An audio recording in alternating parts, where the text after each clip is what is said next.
We have training camp line combinations to overreact to on today's edition of Locked On Oilers.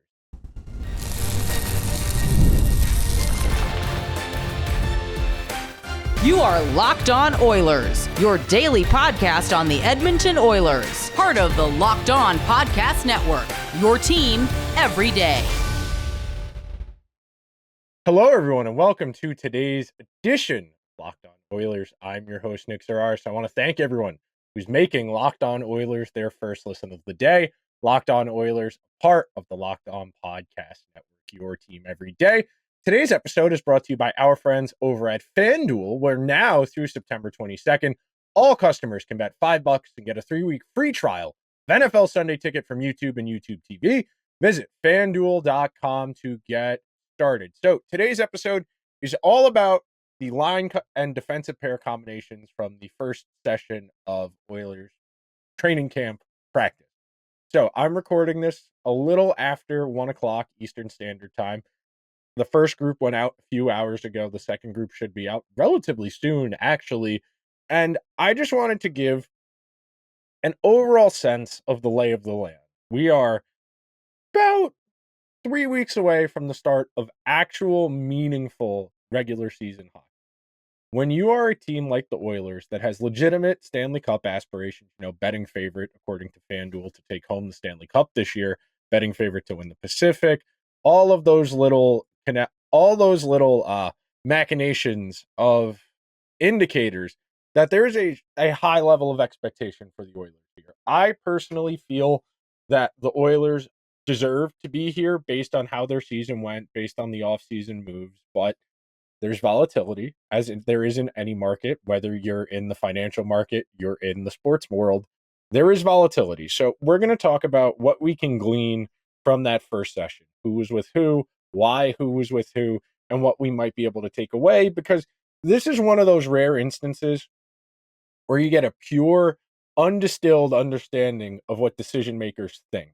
And it's very hard to get a no BS answer from a coach, a general manager, about how they feel about certain things. And the start of the preseason is one of the really rare opportunities where there's no BSing. You cannot make up how you feel about someone, because this is what we're coming into the season. So the first segment, we're going to talk about the forwards. We're going to talk about who plays with who. The second segment, we'll talk about the defensive combinations that we see. And then the third segment, we'll talk a little bit about both in connection, what we might be able to take away from the second group that's going to go on soon. But at the outset, I personally really like the idea of playing Ryan Nugent Hopkins with Connor McDavid and with Zach Hyman. So hear me out.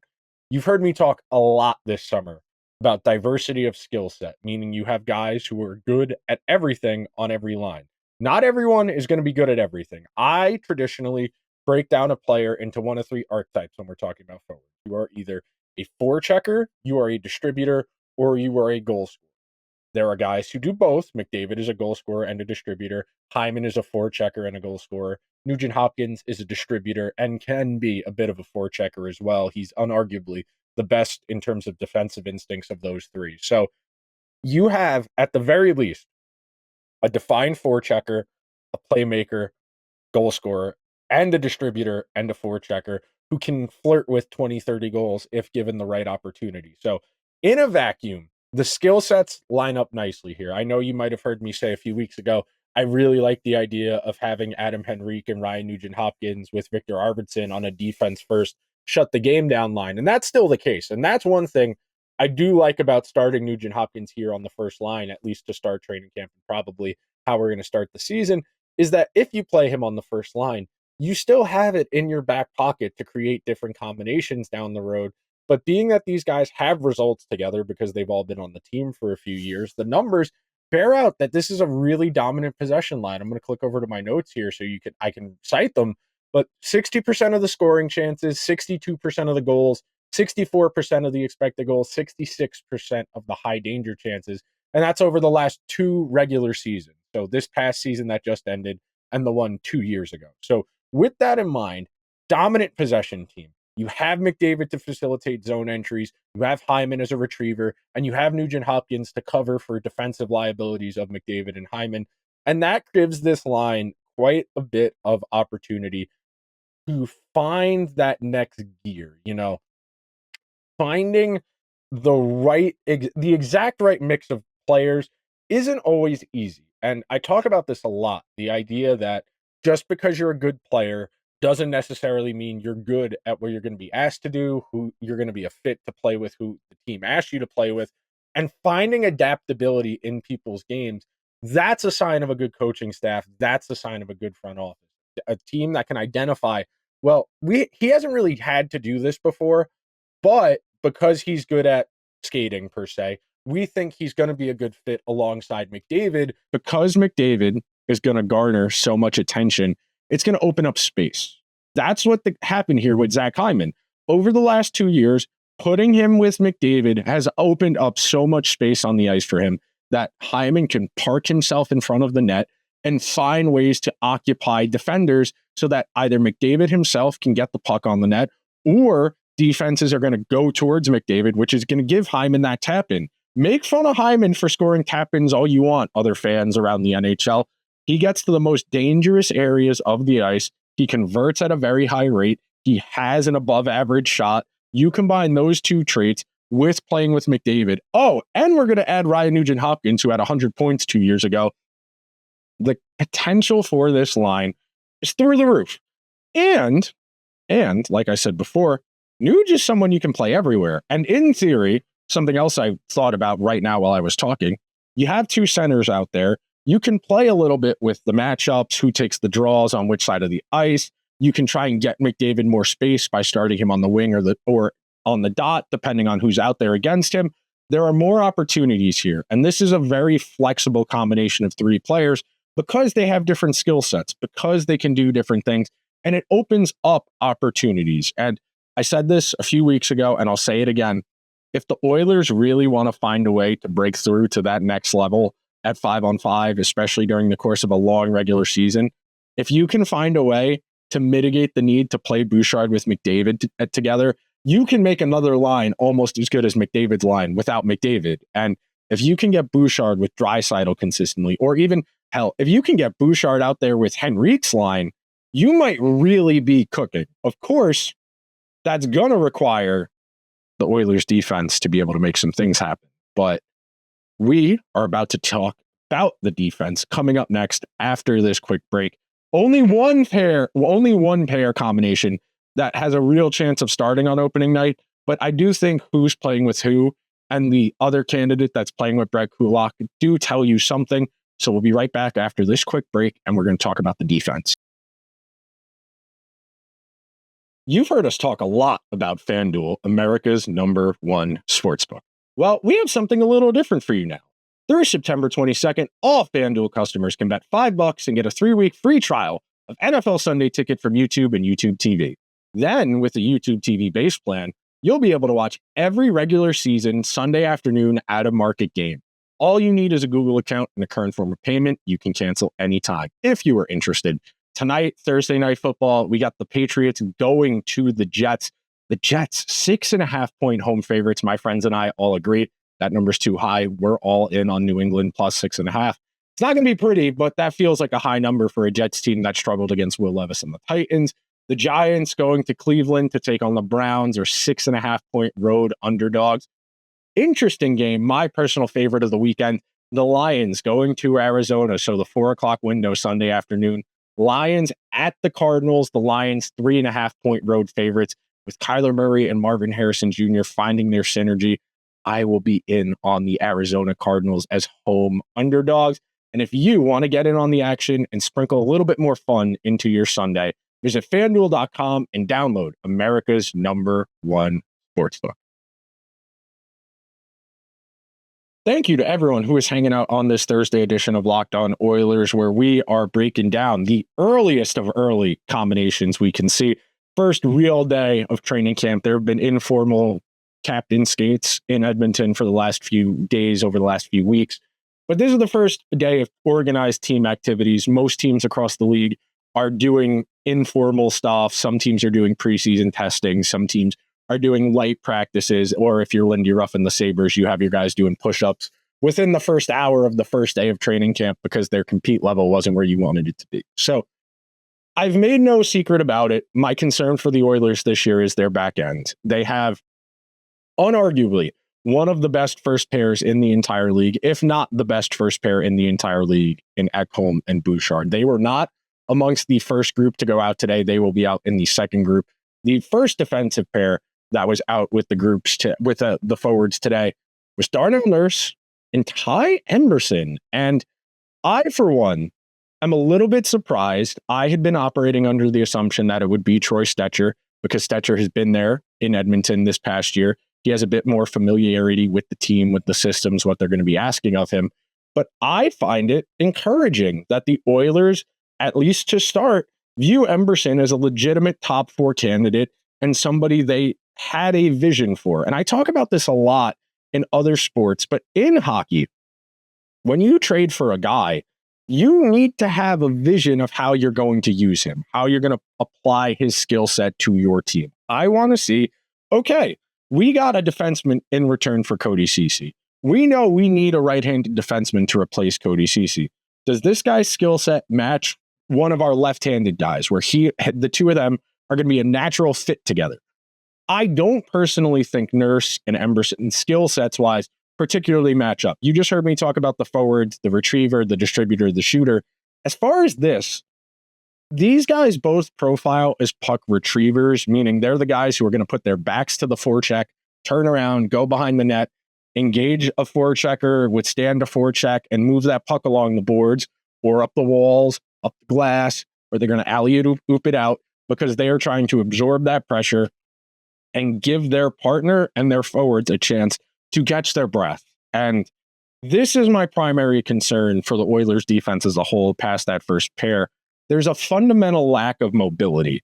Nurse and Emberson are both on the big side. So in theory, I get the vision here. You get two big guys with long reaches who occupy a lot of space. They mitigate their lack of speed with their size. They can use their reach to manipulate positioning on the ice.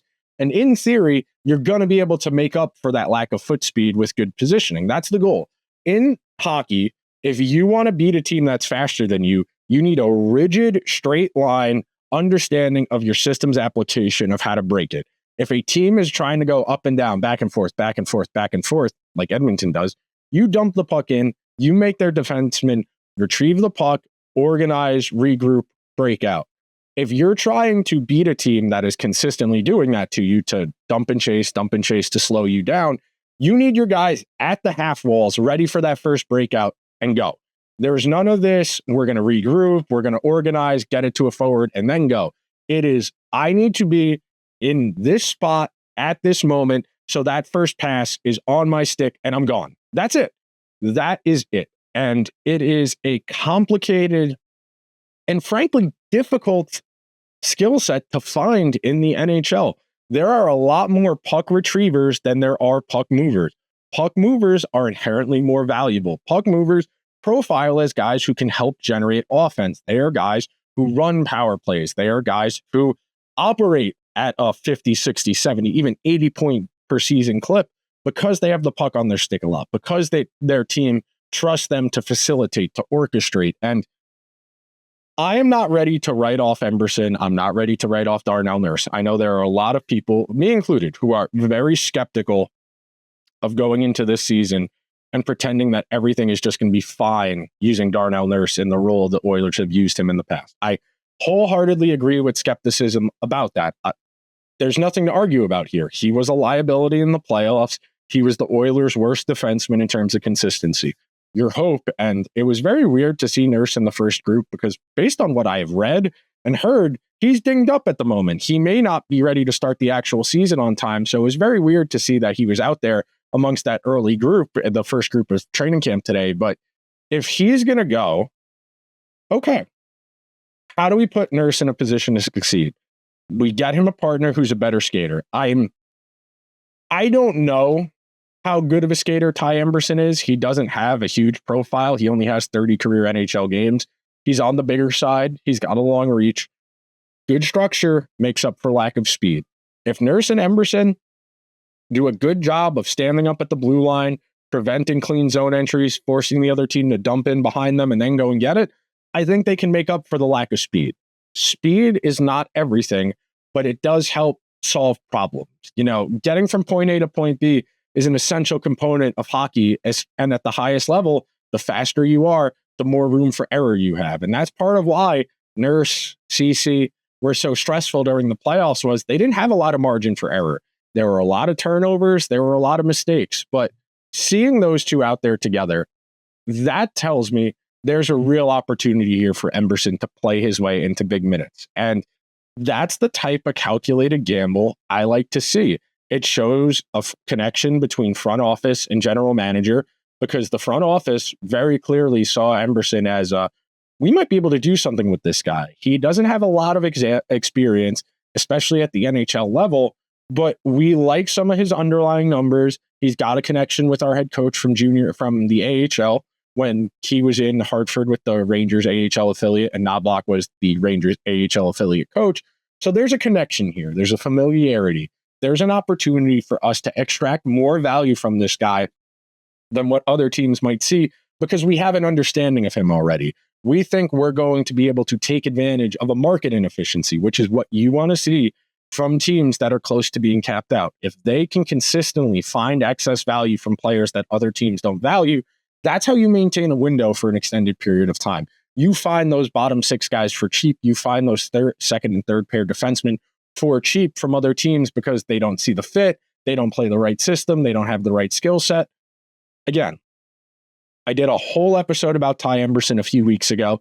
I am optimistic that with a better environment, which Edmonton is than San Jose, with a coach who's familiar and believes in him, you are going to be able to get more out of him than the Sharks were able to. That's not a high bar, but I do think the Oilers are going to be able to make something happen here for Emberson.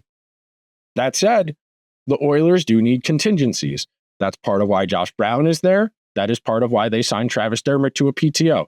I don't know whether or not Josh Brown is profiled as the 7th D, if they're going to waive him as once the season starts because he's on a one-way and can't be sent to the AHL without waivers. I don't know.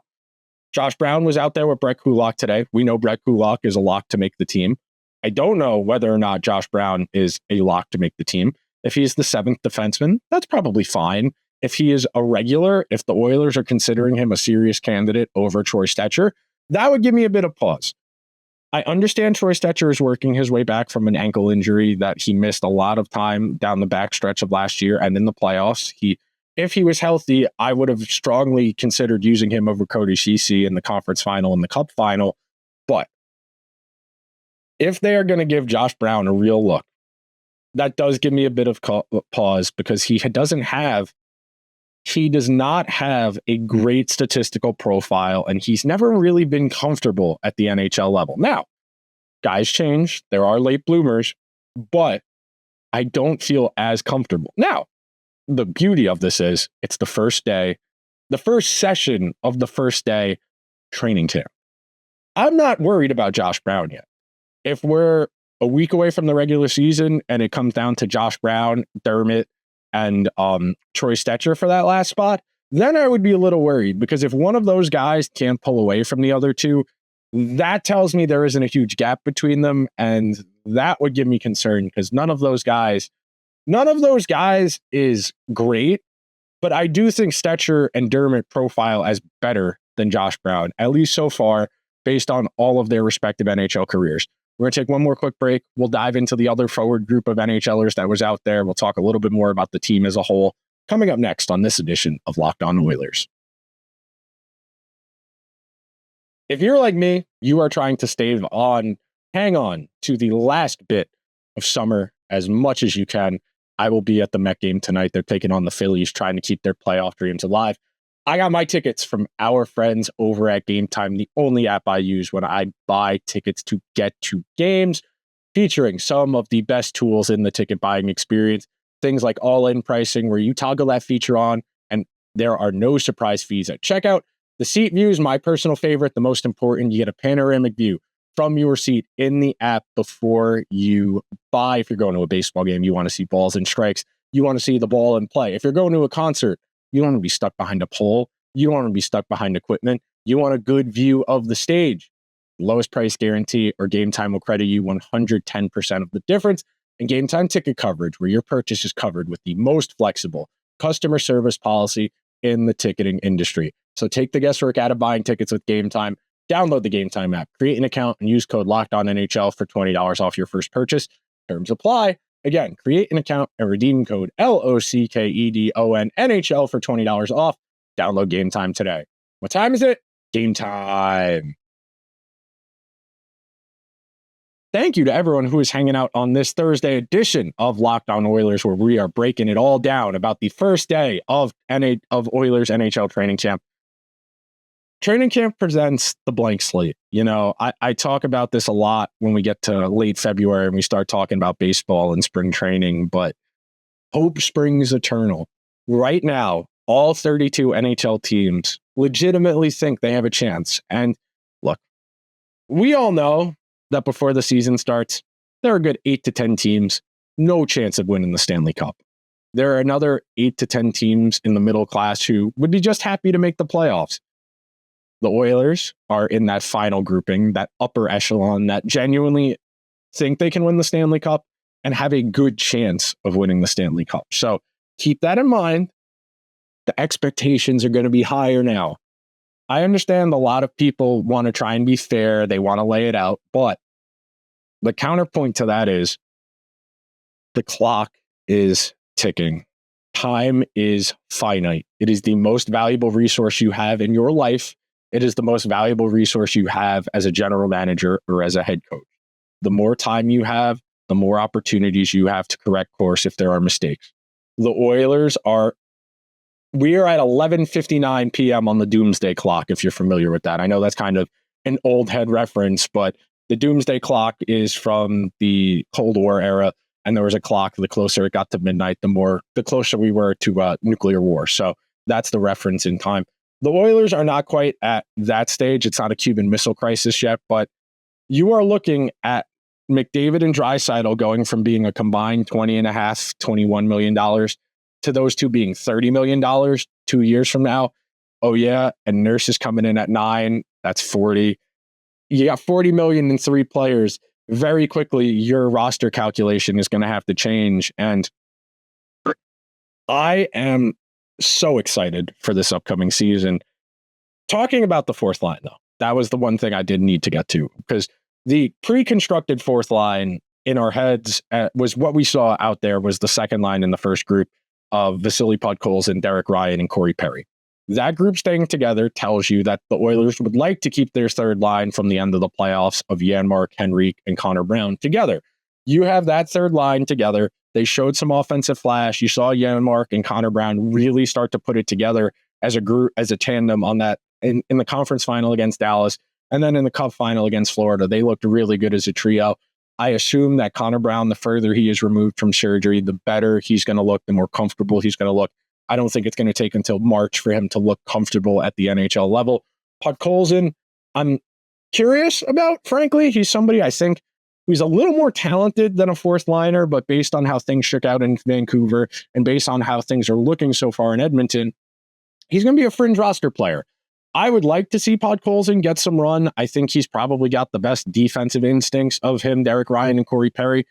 But I don't think Corey Perry is going to be an every gamer. I don't think Podkolzin, frankly, is going to be an every gamer. I think the Oilers are going to do a lot of hoopla. They're going to do a lot of bells and whistles trying to find the right permutation of their bottom six, because their top six should be fine.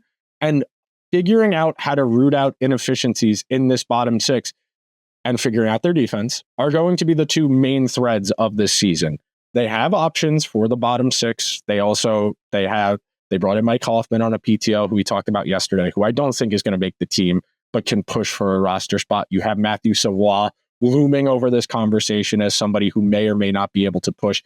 He was out there with the first group. He was on the third line, which was with other guys who are probably not going to make the team, but it's plausible that Savoie could push for a spot, being that the Oilers traded McLeod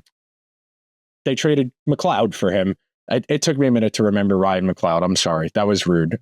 Yes, they traded Ryan McLeod. They got Savoie back. Savoie, somebody who doesn't really fit the rest of the identity of the bottom six as a as an undersized, skill-based player, most NHL teams don't like to have those guys in the bottom six because they don't feel like they're going to get ample ice time to be able to work out their kinks, especially when they're in the developmental process like Savoie is, where they're going to need reps. And that's the biggest thing when you're a young player is you need to get comfortable at the NHL level. And it's really hard to do that in a bottom six role when you're going to be playing with guys who's understanding and frankly, whose responsibility it is to slow the game down, to muck it up, to prevent offense from happening, especially in their own zone. But they're more than content to trade zeros in the bottom six, because if the game is a push, that gives the Oilers the opportunity for their top six to pull away. And the Oilers have one of, if not the best top sixes in the entire National Hockey League. So that's the calculus there. You want to have a bottom six that gives as little as possible defensively. And if they chip in offense, great. If not, no big deal, because we have such great high-end talent that our high-end talent is going to beat the other team's high-end talent. You saw it in the conference final against Dallas. But that will just about do it for today's edition of Locked On Oilers. I hope everybody enjoyed today's show, learned a little bit of something, had some ideas about their defense, and let me know. But if you could be so kind, please subscribe to the show wherever you get your podcasts. If you're on Apple, you're on Spotify, throw the show a 5-star review. If you're listening on YouTube, we're at 1550. We're getting there. My goal by the end of this regular season is to break 2,000 subs on YouTube, which would be incredible. I can't do it alone. I'm going to keep doing my best to give you guys the best content possible. Giving the show a subscription, giving the show that alarm bell so you get a notification whenever new episodes go live, hitting the like button, watching through as much of the episode as you want. All of that stuff helps the show get more favorable algorithm placement. Leave me a comment. Do you think Emberson's going to start the year with Darnell Nurse? Do you think Josh Brown is really going to play a lot in the NHL this year? Let me know in the comments below. But before we get out of here, I want to thank everyone who's listened to today's show as their first listen. Now for your second listen, go find Locked On NHL, where the local experts keep you updated on all the biggest storylines ahead of the season. Find Locked On NHL on YouTube or wherever you listen to your podcast. Shameless plug. Hunter Hodes and I broke down the NHL's Central Division today. I am a lot higher on the Winnipeg Jets and Nashville Predators than Hunter is. I almost said Connor, thinking about Connor McDavid, because I was looking at the jersey behind me in my reflection on the camera. But that'll do it for today's show. I will talk to you guys tomorrow. Till then, let's go Oilers.